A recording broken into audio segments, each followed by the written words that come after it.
Iran just crossed the ultimate red line. Fire control radars are locked on a United States destroyer. This is not a drill. It is 8:30 a.m. in the Strait of Hormuz. The USS Delbert D. Black cuts the water at 18 knots. To the north, the massive Iranian carrier Shahed Bagheri and 20 fast attack boats close the gap to under 4,000 yards. They are swarming from the port side, pushing the ship toward the rocks.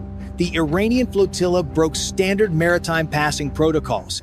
They did not signal a turn. They adjusted their formation into an aggressive crescent, physically blocking the exit. Bridge alarms scream. The SPY-6 radar floods with red contacts. Distance is closing fast. 3,000 yards. Now 2,500 yards. The Combat Information Center shifts to general quarters. All weapon stations report locked and ready. This was not a navigational error by a rogue captain. It was a calculated stress test designed to force the United States Navy into a kinetic first strike. Tehran believed they had the American giant cornered, but their commanders missed one invisible digital trap. If you want to witness modern naval warfare second by second, watch this. To understand why this standoff could crash the global economy in minutes, you have to look at the Frankenstein ship leading the charge. The Shahed Bagheri is not a real aircraft carrier. The Iranian Guard took a 250-meter commercial container ship hull, welded on an angled flight deck, and bolted down dozens of suicide drone launchers.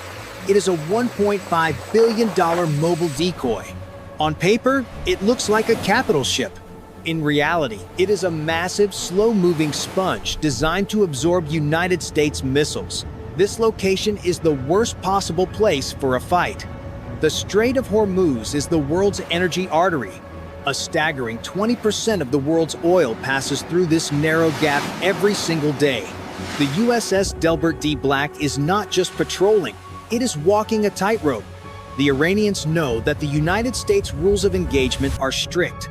They know the Americans do not want to sink a ship unless they absolutely have to. For the sailors inside the United States destroyer, this is not a news headline. It is a suffocating reality. They are watching 20 fast boats armed with machine guns and rockets buzzing around them like angry wasps. The radar operators are staring at screens that are lit up like Christmas trees. They know that the Iranian ship is trying to bait them. If the United States captain gives the order to fire, he destroys the decoy, but he might also start a war that closes the strait. If he waits too long, one of those fast boats might get lucky with a torpedo. It is a game of chicken played with billion-dollar warships, and the Iranian commanders are betting that the United States Navy will blink first. But the crew of the Delbert D. Black has a different plan. They are not going to play by Iran's rules. They are about to change the game entirely. 9:12 a.m. The trap snaps shut. The Shahed Bagheri begins blasting high-power electronic white noise across all frequencies. To the naked eye, it looks like standard jamming intended to blind the American sensors. But inside the Combat Information Center of the Delbert D. Black, the electronic warfare officer notices a strange pattern. The digital brain of the Aegis system analyzes the signal and flags a discrepancy immediately. The noise is not coming from active drone control stations. It is too rhythmic. It is coming from powerful signal generators simply bolted to the deck. The captain's hand hovers over the collision alarm for a split second. He realizes the truth. The Iranian ship is an electronic ghost. It is screaming electronically to draw attention away from the real water. The surface threat is a distraction. The real kill shot is hiding below 9:20 a.m. The sonar team spots the anomaly. It is not in open water. It is hiding directly underneath the majestic Sapphire, a civilian supertanker carrying 300,000 tons of crude oil nearby. The massive engine noise of the tanker is deafening, acting like a physical and sonic shield. Buried in that noise, the United States sensors pick up the faint metallic whine of Iranian Ghadir-class mini-subs. This is the nightmare scenario. The Iranians are using a civilian tanker as a human shield. If the United States destroyer fires a torpedo at the subs, the explosion could crack the tanker's hull. Millions of gallons of oil would spill. The ecological disaster would be instant. The global economy would tank. The United States Tactical Action Officer freezes for a moment.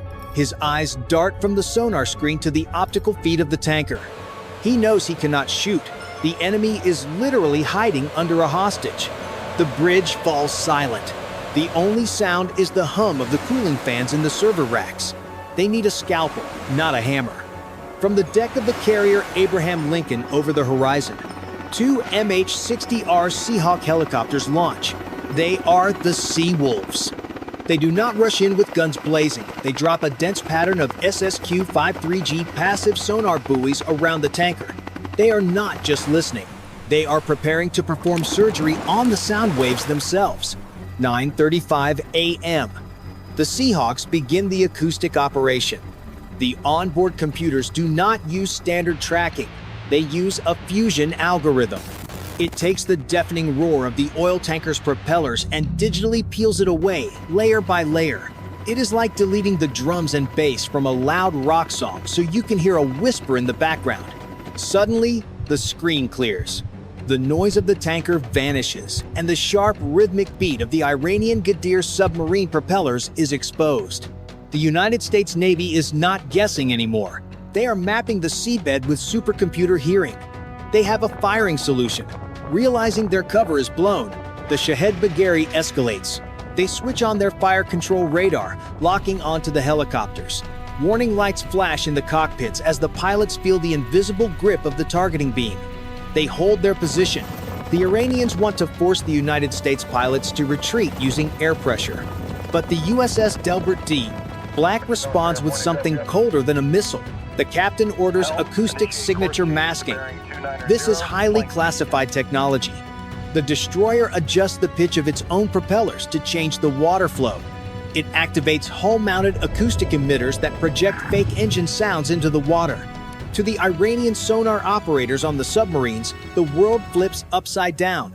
Their headphones tell them the American destroyer has suddenly turned hard to starboard and accelerated to 30 knots, moving 5 miles away. It sounds completely real. The Iranian subs take the bait immediately. They turn their rudders, leaving the safety of the tanker's shadow to chase the sound of the fleeing American ship. They think they are hunting a retreating enemy. In reality, the USS Delbert D. Black has not moved an inch. The Iranians are chasing a digital ghost. The tension on the United States bridge is palpable. The crew watches the red icons of the enemy subs move away from the civilian tanker on the tactical display. The deception worked. The human shield is gone. While the enemy chases the illusion, the Delbert D. Black silently pulses a data burst through the water. It sends the exact coordinates of the exposed Iranian subs to a Virginia-class attack submarine that has been lurking deep below the thermocline the entire time. The American sub-captain watches the solution populate on his screen. The hunters have unknowingly become the hunted. The board is set for the final move. 9:45 a.m. The Iranian commanders are confused. Their subs are chasing a ghost, and their jamming is not working. Desperate to regain control, they play their wild card. The Shahed Bagheri launches its swarm. On the radar, it looks like a cloud of insects. Hundreds of suicide drones launch from the deck, buzzing toward the United States fleet. This is the moment the world fears. A cheap swarm overwhelming $1 billion defense system. But the United States Navy has been waiting for this exact frequency. High in the stratosphere, two EA-18G Growlers have established a high-gain digital tether with the destroyer. They do not blast the sky with noise. That is the old way. Instead, they perform a spectral autopsy.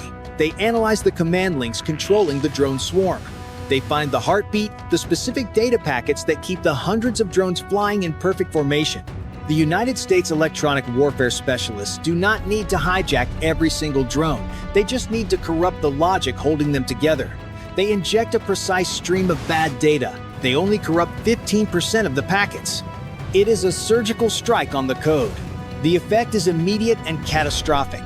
To the Iranian operators, it looks like a digital virus has hit their network. The drones stop receiving clear orders. They start drifting. They mistake their neighbors for obstacles. Mid-air collisions start popping like fireworks as the hive mind collapses. Then comes the real twist. The United States Navy manipulates the sensors on the Iranian ship. They feed false telemetry back to the Shahed Bagheri. The Iranian screens show the drones turning around. The commanders see their own weapons swooping back to attack them. Panic explodes in the Iranian command center. They think the Americans have stolen the encryption keys and seized their swarm.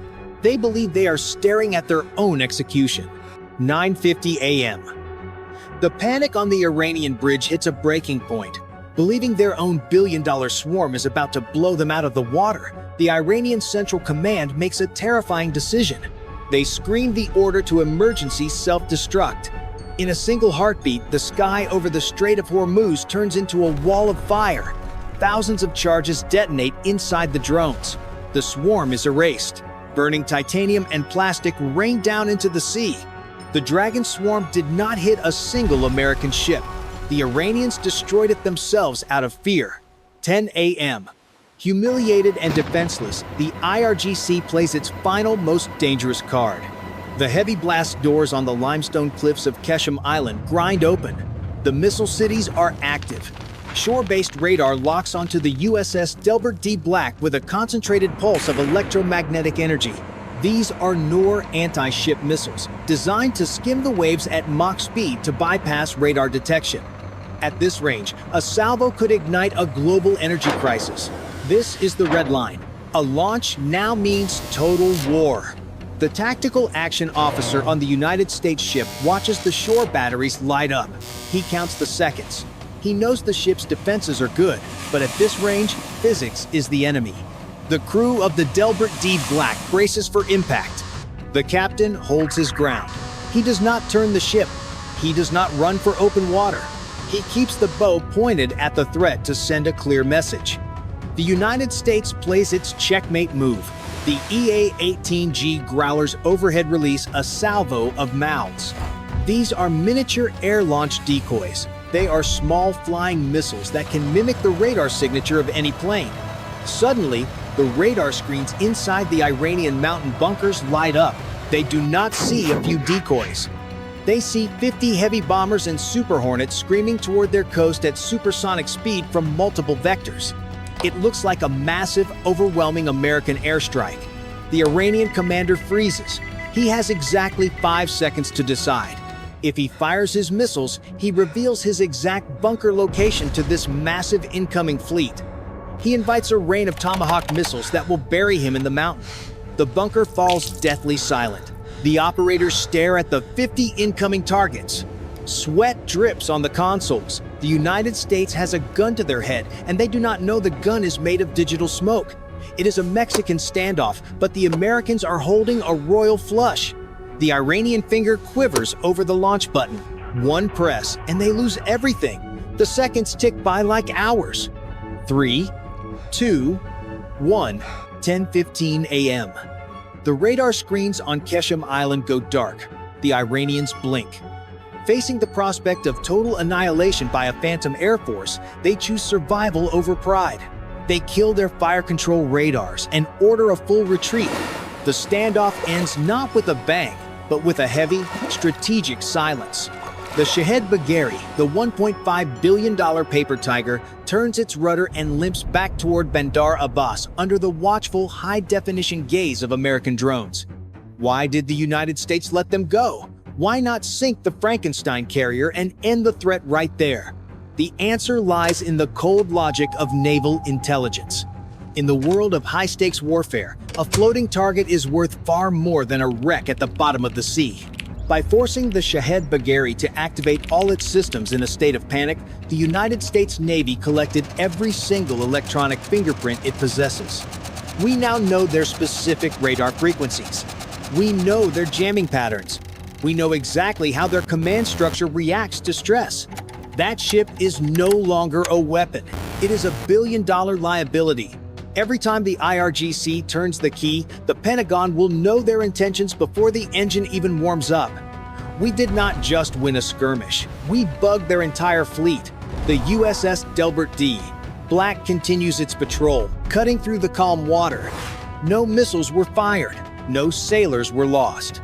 The massive oil tankers kept moving, fueling the world economy without interruption. The victory was not kinetic, it was cognitive. The crew takes a breath. They stood their ground against a swarm and won with math, patience, and superior technology. The United States Navy proved that you do not need to blow up the enemy to defeat them. You just need to be smarter, faster, and calmer. The message to the world is written clearly in the wake of the destroyer. In the deep blue, the rules are simple. Do not touch the boat. What do you think of this acoustic harvest? Was the captain right to show restraint to gather intelligence, or should the United States have delivered a kinetic lesson? Let us know in the comments. Your support helps us bring you these briefings. Do not forget to like and subscribe to Navy Vector. The sensors are hot and the board is set. Thank you for watching, and we will see you on the next deck. Go Navy!